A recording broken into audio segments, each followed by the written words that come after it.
it's Ginger Greetings here on YouTube and on Instagram, and today we're going to be going over my dream skincare shelf because skincare and, space to store skincare costs money.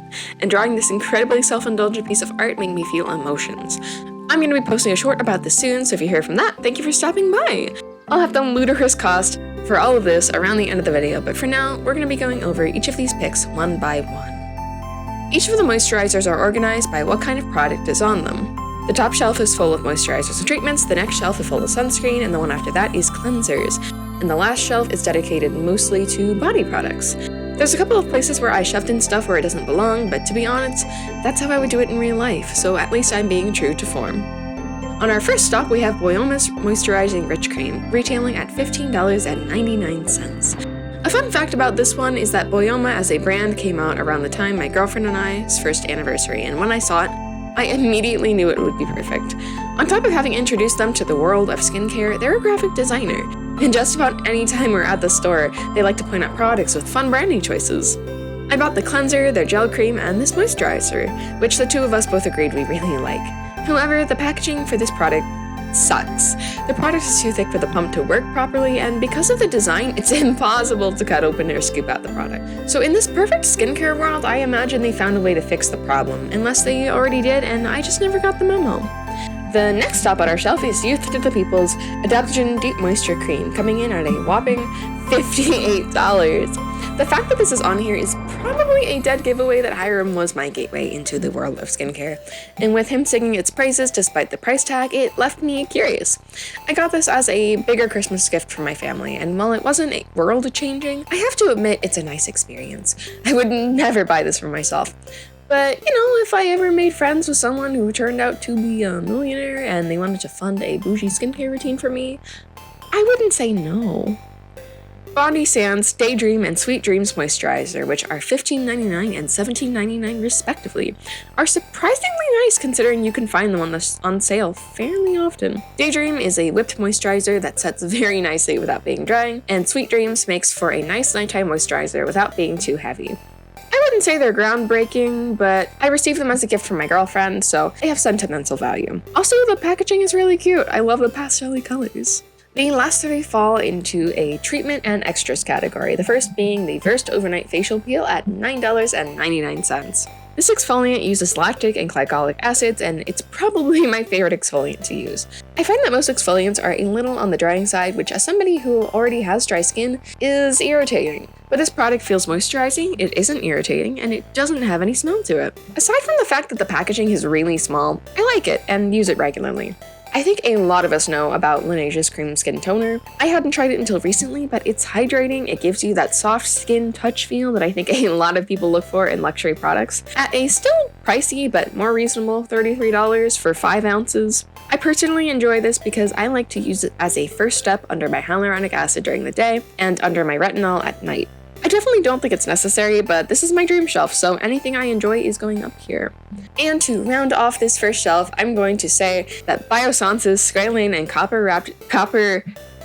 why are these skincare products so hard to say?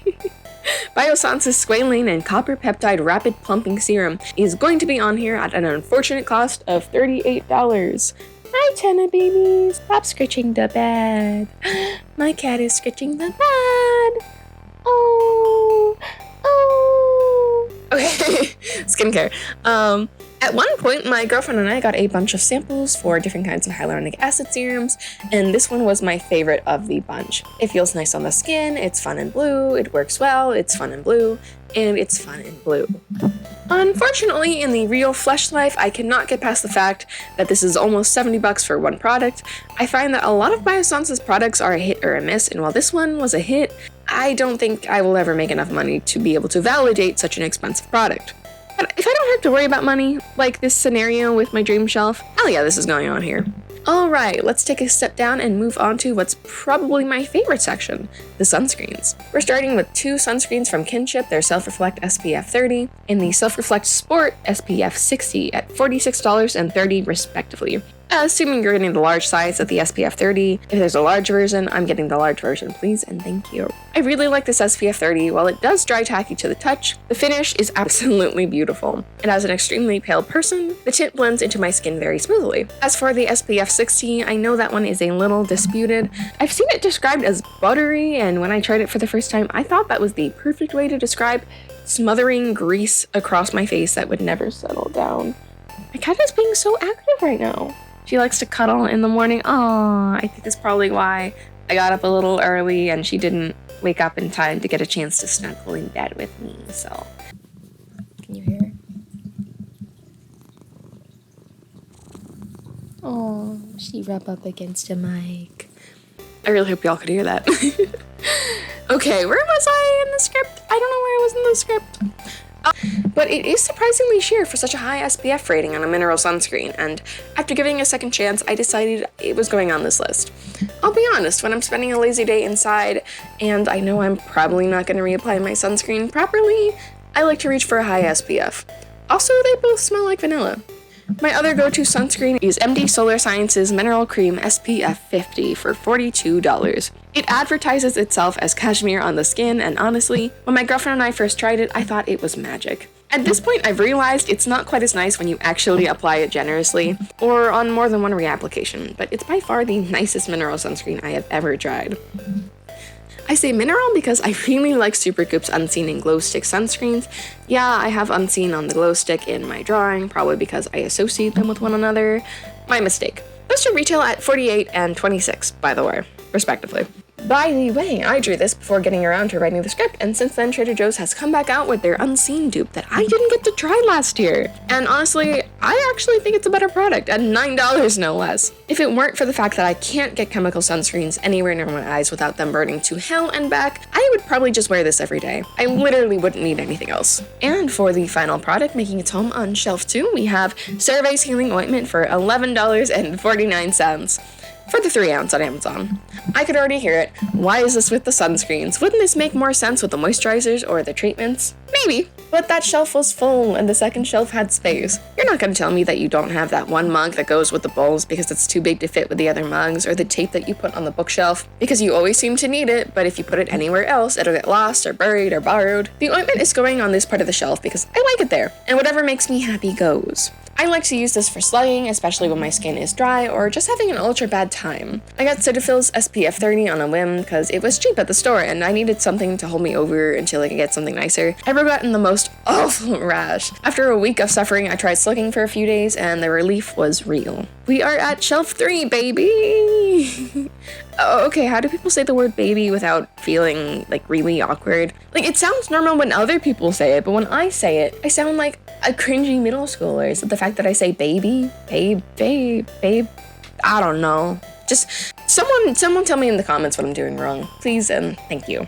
I want to start off strong with the Selfless by Hyram Satella and Green Tea Cleanser at $15.99.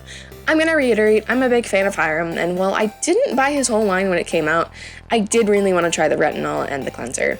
I liked the experience of the cleanser a lot. It was the perfect balance of being cleansing enough to take off my sunscreen without being stripping for my poor dry baby skin. However, I do want to say that in my dream shelf world, they would change the packaging just a little bit, so the hinge of the cleanser isn't so easy to break. I don't think this would normally be a deal breaker for most people, but since I share a small bathroom with 6 other people, 4 of which use the same shower and counter space as me, I have to haul my products from my room every time I wash my face. I don't want to be afraid that the cap is going to fall off every time I lug it upstairs. Following up one gentle cleanser with another is Aveeno's Calm and Restore Nourishing Oat Cleanser for an incredibly affordable $9.79. It definitely matched the hype, at least in my opinion. It's a really gentle cleanser, and while it's not enough to take off sunscreen and makeup on its own, I find that it makes a great pick for a gentle double cleanse. Even though this is my dream skincare shelf and I'm not supposed to be considering price, I honestly tend not to like the expensive water-based cleansers anyways. The majority of them I've tried all fall more towards the the stripping end of the spectrum, and don't work any better than the cleansers you can get for $10 at the drugstore. Oil cleansers, on the other hand, yeah, I feel like you kind of get what you pay for. It's $60 for the value size of Pharmacy's Green Clean Cleansing Balm, and it washes off the best out of all the ones I've tried. Something I want to mention though is that I'd really like to start moving more towards oils and micellar water and away from balms. I started with them because I was given the impression that cleansing oils were awful, messy, blah. When Boyoma came out with their cleansing balm and oil, I realized that their oil seemed to be a better value, and I'm really glad I tried it. It didn't go on my shelf, half because I made the image again before I actually got to try that product, and half because the cleansing oil smells so much like rosemary that it made me feel like I was becoming a soup. To be honest, I kind of find that amusing, actually. But it opened my eyes to the fact that there's a world of cleansers out there that I've been ignoring. The oils, not the micellar water. We'll get to that one. And if y'all have any suggestions for oils, definitely leave them for me in the comments. For now, I would like to just round off the shelf with Garnier's all-in-one micellar water for $7.97, and some reusable cotton pads that I'm estimating to be about $10. I did not base the cotton pads off ones that actually exist. I drew hard cotton pads because I really want them to exist, and if they do, somewhere outside the reach of my basic Google search, please tell me. Assuming they are not $12 million, I will buy them immediately. Jokes aside, having a micellar water for nights where I hardly have the energy to crawl in bed, let alone do my whole routine, is a must. And finally, we've reached the last shelf, the one that is going to make the people the most angry, if only for the fact that I am naming this shelf the body product shelf, when there's a good 4 products that do not belong on the body. Let's go. Hello, I'm drinking water. This is your reminder to drink water for the day. Do it. First up, I love the entirety of the Versed Retinol line. It's $45.99 for the kit right now, and out of all the products I've ever had, these are the ones I use the most consistently. The face retinol has never irritated my skin once, and aside from the acne I get because of hormones and when I eat greasy food because it's good, my face is smooth and pimple-free. Same goes for the body retinol. For the first time in a while, I stopped using it long term, and I was surprised to realize I have acne cropping up again. I have not experienced acne since I started using this product, and I've been using this product for at least a good little while. While I know it's important to stay in budget for the month, I am missing it so dearly. When the eye retinoid came out, I was really interested in trying it out. I've had pretty strong curves and fine lines around my eyes since I was 16. It could just be genetic, but I'm pretty sure some of it has to do with my long-standing eye tics. I remember on really bad days in high school, I would come home and trace my finger along the irritated skin. Not fun. Point stands, I was really grateful when my girlfriend got this for me, and while I wasn't sure if it was working at first, I'm amazed by the improvement I've seen. It's not like I'm line-free, but that's not what I was aiming for in the first place. I think I mostly wanted the skin around my eyes just to match the rest of my face. You guys get what I mean, right? Color Science's Body Shield in the classic color. I actually bought this product when I was trying their liquid sunscreens for the face, which I wanted to like so bad. I've learned at this point to stay away from liquid mineral sunscreens. I'm not sure exactly what it is, but every single one I've tried has been incredibly irritating for me. And while they're nice to apply, the burning and the acne were a hard no. The reason I like the Body Shield sunscreen is probably because, on top of, not being a liquid mineral sunscreen, it kind of smells like bananas. Not in a gross, overpowering way, but enough to be amusing. I remember looking on their site and finding out you could use this on the face, and ever since I've been debating the idea in my head. Even as a face sunscreen though, this product is too expensive. $46 for the body. Ew. Okay, here comes my absolute favorite products on the entire shelf. I have mixed feelings about K-Skin's products. Their sunscreen, for example, did not work for me. But I was looking for a lip SPF, and their Isle lip balm, SPF 30, priced at $14, said that it smelled like vanilla. Aside from the fact that the tube gets clogged sometimes, I absolutely love it. It smells amazing, and I go through so much less chapstick during the day. When the Deep Water body cream came out, I fell in love with it. It's $28, which for 6.8 ounces of a really nice product isn't terrible. I ran into this problem with the body moisturizers and creams, where they're either so light they feel like nothing, or they're a heavy, silicone-y, greasy mess that feels more like I've got a layer on top of my skin than it's actually being nourished. This product fulfilled my dreams of being able to force people to touch my arm and have them be amazed by how soft it is. It also smells vaguely like watermelon, which I don't think was their intention, but it's super nice. Also tacking on at the end here that their lip mask smells like vanilla frosting, and I cannot fathom why people think that's gross. Side note, $22 here. And we are down to the final two products. Last but not least, I would like to introduce Necessaire to the party. $25 for the body wash and $40 for the body oil. Their body wash was probably the first body wash I bought for myself that was worth more than a couple bucks. And I remember being surprised. I kind of got used to the idea that body wash was supposed to be a little stripping and leave that awful waxy residue on your skin. When I hopped out of the shower and realized that my body could feel clean in the same way that, my face could after I wash it, I was so happy. While I'm currently satisfied with the body wash my girlfriend and I are using right now, Native's bottles are both larger and cheaper while still maintaining a more positive experience than the average. I think I prefer the Necessaire one as an overall experience. Also, their body oil is amazing. The packaging is so classy, and the idea of rubbing it into my skin after a relaxing bath has cured my anxiety. Please and thank you. Now, this has all been good fun, and I have been more than happy to share this wonderful dream I have with all of you, my dear viewers on the internet. The amount of joy I've derived from creating this incredibly self-indulgent fantasy is greater than I could have ever imagined. But unfortunately, dreams are just dreams, and in order to remind myself as well as you how unattainable this is, I have added all these products together. Not products, prices. Please note this does not include the cost of the shelf, the space, or the therapy I would need after realizing just how much I could have put into my loans. In total, there are 27 products on this shelf. The concept of having 27 products all to myself is so strange. I'm not even sure if we have that many products between my girlfriend and I, and we are two completely different skin types. But this is my dream shelf, as in not real, so I don't have to worry about stuff like hyper-consumerism. Then again, I'm pretty sure I could reasonably use all these products in the span of a couple months, so I don't think that would be a problem from the get-go. I think the problem would come from if I was spending so much money on product that I couldn't even get through, all the skincare before buying the new stuff. I think that's where the problem would go. And now, the moment you have all been waiting for, or have potentially skipped to, I'm going to reveal what the final price for the 27 products amount to.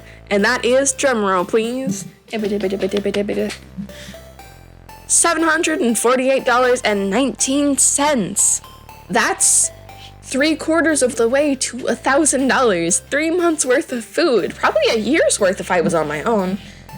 God, that's a scary amount of money to be able to find in such a tiny space, and if you don't think so, I think we should switch bank accounts for the day. Trust me, you won't even notice I was there. In case anyone's curious, I also mathed out that the average product price is $27.71. I could theoretically try to figure out the median value, the average price per ounce, etc., but I would have to take a lot more time and do a lot more math for that. How about this? If I get, 100 likes on the video, I'll make a shorts follow-up. That way, I either don't have to do it, or I'm pleasantly surprised by the amount of people who engage with the video, and maybe that'll offset some of the disappointment of having to do math. Thanks for watching, everybody, and an extra special thanks to my girlfriends for supporting our more affordable little skincare hoard. I love you with all of my heart. This has been Kate, otherwise known as Ginger's Greetings, here on YouTube and on Instagram, and I hope that you and your skin have a wonderful day. Bye-bye!